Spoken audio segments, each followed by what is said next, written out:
ট্রাইব্যুনালে যে ফেয়ারনেস এবং ন্যায্যতা লঙ্ঘন হওয়ার যথেষ্ট এলিমেন্টস রয়েছে, কোনোভাবে এখানে জামিন হয় না। কারাগার সিদ্ধান্ত নেবে যে ওনারা কোথায় থাকবেন। আমাদের এই অভ্যুত্থানের এই বিপ্লবের বড় আকাঙ্ক্ষা কী ছিল? এটা হলো ন্যায্যতা, rule of law, justice, fairness. So সেইখানে কিন্তু মানুষের আশাবাদ সৃষ্টি হয়েছে। এই যুদ্ধ অপরাধী ট্রাইব্যুনালে আমি এবং তামিম একসাথে 3টা কেস লড়েছি একই সাথে ডিফেন্স কাউন্সিল হিসাবে। এখনও ওখানে আমি একটা মামলা পরিচালনা করছি। সো সেইখানে আমরা গত 15 বছরে যেটা দেখেছি, এইটা একটা কালো আইন হিসেবে ব্যবহার করা হয়েছে এবং এটা ইন্টারন্যাশনাল নামটা কে লাগিয়েছে আমি জানি না। এটা কিন্তু একটা ডোমেস্টিক ট্রাইব্যুনাল এবং এই ট্রাইব্যুনালে যে ফেয়ারনেস এবং ন্যায্যতা লঙ্ঘন হওয়ার যথেষ্ট এলিমেন্টস রয়েছে। কীরকম? এখানে সাক্ষী আইন কার্যকরী নয়, আপনি কোনো অর্ডার এবং ডাইরেকশন নিয়ে অ্যাপিলেবল না, অ্যাপিল করতে পারবেন না। সিআরপিসি এখানে আপনার প্রযোজ্য নয় এবং কোনোভাবে এখানে জামিন হয় না। আমরা মজা করে বলতাম যে কেউ ফেরে না খালি হাতে খাজা বাবার দরবারে, মানে সবার ফাঁসি, গণফাঁসি। এইটা নিয়ে আমরা অনেক বকাঝকাও খেয়েছি ট্রাইব্যুনালে। হ্যাঁ, শেষ দিকে কিছু জামিন হয়েছে, যেমন তামিমকে বলা হয়তো জামিন মাস্টার, শেষে অনেকগুলো জামিন হয়েছে, বৃদ্ধ মারা যাচ্ছে এরকম। আমাদের এইখানে এখন আমরা আশা করি যে ট্রাইব্যুনাল আমরা ওই ফেসিজমের সময় দেখেছি, আমরা সেই ট্রাইব্যুনাল দেখতে চাই না। আমরা এখানে দেখতে চাই ফেয়ারনেস, জাস্টিস, অ্যাকাউন্টেবিলিটি, ট্রান্সপারেন্সি। আমরা এটা দেখতে চাই। 302 ধারায় যদি জামিন হয় তাহলে এখানে জামিন না হওয়ার কোনো কারণ নাই। আচ্ছা, সেই ফেয়ারনেস প্রতিষ্ঠা করতে হলে আমি মনে করি এটাকে যে আঙ্গিকে আসলে মডিফাই করা উচিত ছিল, স্পেশালি সাক্ষী আইন। মামলা প্রমাণ করে কে? সাক্ষী। তো এখানে সাক্ষী আইন যদি আপনার প্রযোজ্য না হয় তাহলে এইটাইতে আপনার ন্যায্যতা, ন্যায় বিচার প্রতিষ্ঠার একটা বড় অবস্টাকেল হিসেবে আবির্ভূত হয়। জি বলেন। জি, আমার প্রশ্ন যে আপনি যে বলছেন যে ফেয়ারনেস, এখানে ন্যায্যতা বা সেটি করবার জন্য আগামীকাল যে অভিযুক্ত কয়েকজন কর্মকর্তার কথা এসছে যাদের আগামীকাল লাস্ট ডেট আত্মসমর্পণ করার, সেটি মানে দরকার কিনা তাদেরকে ট্রাইব্যুনালে হাজির হওয়া? দেখুন, আইনি প্রক্রিয়ায় সেনার সদস্যরা 2 সেট আইনের আওতায় থাকে। একটা হলো মিলিটারি আইন আর একটা হলো ন্যাশনাল আইন যেটা। সো যারা আপনি দেখেন যে যারা ওখানে আর্মির আদেশ অনুযায়ী ক্লোজড হয়েছে, আর্মির ভাষায় যাকে অ্যাটাচমেন্ট বলে, সো যারা অ্যাটাচড হয়েছে তারা কিন্তু আইন মান্যকারী, আইন মেনে কিন্তু সেনাবাহিনীর আদেশ অনুযায়ী তারা এক জায়গায় সমবেত হয়েছে, ক্লোজ অবস্থা আছে। সো কালকে তারা কি করবে সেটা নিশ্চয়ই তারা সিদ্ধান্ত নেবে। তারা, আমি মনে করি তারা আইন মান্যকারী, লয়াল এবং ল অবিডিয়েন্ট। এখন এই যে আইনি প্রক্রিয়াটা, মানে কালকে একটা ডেট ফিক্স আছে, এরকম কিন্তু ডেট পড়তেই থাকবে।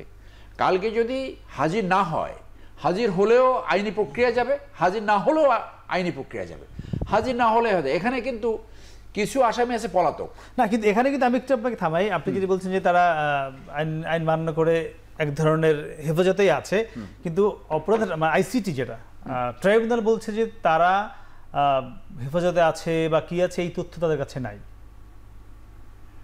না, এই তথ্য তারা অফিসিয়াল হয়তো নাও পেতে পারে। সো তারা তাদের প্রসিডিউর অনুযায়ী কাজ করবে। আমরা মিডিয়া না, অফিসিয়ালি একটু শেষ করি। একজন সিনিয়র সেনা অফিসার যে শৃঙ্খলা দেখেন, adjutant general of Bangladesh army, উনি তো আপনার প্রেস ব্রিফিং করে ব্যাপারটা পরিষ্কার করেছে। এর চেয়ে ন্যায্যতা তো আর কিছু হতে পারে না। সেই জন্য বলছি যে এখানে কিন্তু আরেকটা ইস্যু আছে। পত্রিকায় তাদের পত্রিকার কথা আসলো না, পত্রিকায় তো দিতেই হবে। কারণ কি, একই মামলায় কিছু আসামি যদি হাজির হয় এবং কিছু আসামি যদি পলাতক থাকে, ওই পলাতক আরবিতে বিচারের প্রক্রিয়া তো আনতে হবে এবং তাদেরকে বিচারের প্রক্রিয়া আনতে হলে সেটা তো পত্রিকা অবশ্যই দিতে হবে, যারা পলাতক থাকবে। জি, এখানে তারা কিন্তু বলছিলেন যে তারা 2টি আইনের মধ্যে থাকেন, একটা আমার সাধারণ ল, একটা সেনা লর কথা বলছিলেন, এবং তারা সেখানে আছে না বলছিলেন। আবার আপনারা বলছেন যে তথ্য নাই। আন্তর্জাতিক অপরাধ ট্রাইব্যুনাল আইন 1973, এটি বাংলাদেশের প্রচলিত সকল আইনের উপরে প্রাধান্যতা দেওয়া হয়েছে। এটি দেওয়া হয়েছে বাংলাদেশের সংবিধানের প্রথম সংশোধনীতে। বাংলাদেশের সংবিধানের স্ট্যাটাস হলো বাংলাদেশের সকল আইনের উপরে এই আইনটি হলো প্রিভেল করবে। এ সংবিধান নিজেই বলেছে যে সংবিধানের সাথে সাংঘর্ষিক বাংলাদেশের সকল আইনের যতটুকু সাংঘর্ষিক ততটুকু বাতিল হবে, সংবিধান প্রিভেল করবে। এরপরে সংবিধান নিজেই নিজের প্রাধান্যতা থেকে সরে যাচ্ছে, বলছে যে এই যে ইন্টারন্যাশনাল ক্রাইমস ট্রাইব্যুনাল আইন, অর্থাৎ মানবতা বিরোধী অপরাধ বা যুদ্ধাপরাধ করার জন্য যে আইন, সে আইন যদি সংবিধানের সাথেও সাংঘর্ষিক হয় তবে এই আইন প্রাধান্য পাবে, সংবিধান সেখান থেকে তার সুপিরিয়রিটিকে সরিয়ে নেবে। Number one. নাম্বার টু হলো, এই আইন বাংলাদেশের যে নাগরিকের জন্য প্রযোজ্য, সে নাগরিক বাংলাদেশের সুপ্রিম কোর্টে কোনো মামলা করতে যেতে পারবে না। তার মামলা করার বা বিচার চাওয়ার একমাত্র জায়গা হলো আন্তর্জাতিক অপরাধ ট্রাইব্যুনাল আইন। এটি 1973 সালে তৈরি হয়েছে, 73 সালেই সংবিধান সংশোধন হয়েছে। তখন থেকে এখন পর্যন্ত সংবিধানের সেই ধারা প্রচলিত আছে। আইন অনুযায়ী কারো বিরুদ্ধে ওয়ারেন্ট অফ অ্যারেস্ট যদি হয়, তার জন্য দুটো অপশন। একটি হলো সে ট্রাইব্যুনালে এসে বলবে যে আমি ট্রাইব্যুনালের সামনে হাজির হয়েছি, সে একজন আইনজীবী নিয়োগ করবে, অথবা সে নিজে ডিফেন্ড করে মামলার ন্যায় বিচার প্রার্থনা করবে, অথবা ল এনফোর্সিং এজেন্সি তাকে গ্রেফতার করে ট্রাইব্যুনালে হাজির করবে। ট্রাইব্যুনাল তখন তাকে দুইটা জিনিস করতে পারে। একটা হলো, সে যদি জামিন চায় এবং জামিন পাওয়ার গ্রাউন্ড থাকে তাকে জামিন দিতে পারে, অথবা তাকে কারাগারে প্রেরণ করতে পারে। কারাগার সিদ্ধান্ত নেবে যে ওনারা কোথায় থাকবেন, এটা ট্রাইব্যুনালের বিষয় না।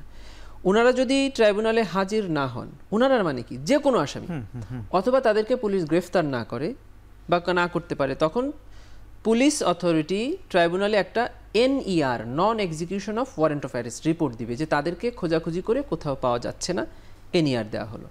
তখন ট্রাইব্যুনাল তাদেরকে ট্রাইব্যুনালে হাজির হওয়ার জন্য একটা নির্ধারিত তারিখ বেঁধে দিয়ে পত্রিকায় বিজ্ঞপ্তি দিবেন। বাংলাদেশের দুটি জাতীয় পত্রিকা। পুলিশ কি দিয়েছে, NER দিয়েছে ট্রাইব্যুনালকে? এইটি আগামীকালকে এটি জানা যাবে। এটি কিন্তু ট্রাইব্যুনালকে দিবে, প্রসিকিউশন কেনা। ট্রাইব্যুনাল কালকে নথি দেখবে যে এরকম কোনো রিপোর্ট আসছে কিনা। যদি রিপোর্ট না আসে, তখন কিন্তু কোর্ট আবার সময় দিবে পুলিশকে যে রিপোর্ট দেওয়ার জন্য। আর যদি রিপোর্ট এসে যায়, তখন পত্রিকায় বিজ্ঞপ্তি দেওয়ার বিষয়টা আসবে। আরেকটি কথা উনি যেটা বলছিলেন, সংবাদ সম্মেলন করে জানিয়েছে কিন্তু তারা যে তারা কোথায় আছে, কি আছে। এটা ধরেন বাংলাদেশের যে কোনো একটা কম্পিটেন্ট কোর্ট কাউকে ট্রাইব্যুনালে উপস্থিত হওয়ার জন্য আদেশ দিল, আপনি সংবাদ সম্মেলন করে বললেন যে আমি অমুক জায়গাতে আসি, এটা কি কোর্টের অর্ডার অবে করা হলো? অবশ্যই হলো না। ওনারা সংবাদ সম্মেলন করে যেটা জানিয়েছেন সেটা হলো ওনারা আইনের প্রতি শ্রদ্ধাশীল এবং আইন মানার জন্য প্রস্তুত, কিন্তু তখনও ওনাদের কাছে ওয়ারেন্ট অফ অ্যারেস্টের কপিটা পৌঁছায়নি। অতএব ওয়ারেন্ট অফ অ্যারেস্টের কপি না পৌঁছালে ওনারা তো আসবেন না। আর হলো, যিনি বলেছেন উনি কিন্তু ট্রাইব্যুনালে ওনাদেরকে হাজির করার অথরিটি রাখেন না, কিন্তু যেহেতু বাংলাদেশ আর্মি একটা সুশৃঙ্খল বাহিনী, মিডিয়ার মাধ্যমে ওনারা যেহেতু ওয়ারেন্ট অফ অ্যারেস্টের কথা জানতে পেরেছেন, সাথে সাথে উনি এটা জাতিকে জানিয়ে দিয়েছেন। এটা তো সিরিয়াসলি রুল অফ লয়ের পক্ষে উনি কাজ করেছেন। এটা আমরা শুধু লয়ার না, আমরা জাতি হিসাবে তাদেরকে অ্যাপ্রিসিয়েট করি যে ওনারা একটা খবর ট্রাইব্যুনালের পেপারস তাদের কাছে যাওয়ার আগেই ওনারা রেসপন্স করেছেন। এখন যখন ট্রাইব্যুনালের অর্ডারটা ওনাদের কাছে আসবে, তখন ওনারা তাকে পরামর্শ দিতে পারেন যে আপনারা যান, অথবা আইনশৃঙ্খলা বাহিনীকে ডাকতে পারেন ট্রাইব্যুনালে তাদেরকে পৌঁছে দেওয়ার জন্য। ট্রাইব্যুনালে তাদেরকে আসতে হবে, তাদেরকে না, বাংলাদেশের প্রত্যেকটি নাগরিক যার বিরুদ্ধে যে কোনো আদালতের ওয়ারেন্ট অফ অ্যারেস্ট আছে তাকে সেই আদালতে যেতে হবে, গিয়ে জামিন নিতে হবে অথবা কাস্টডিতে যেতে হবে।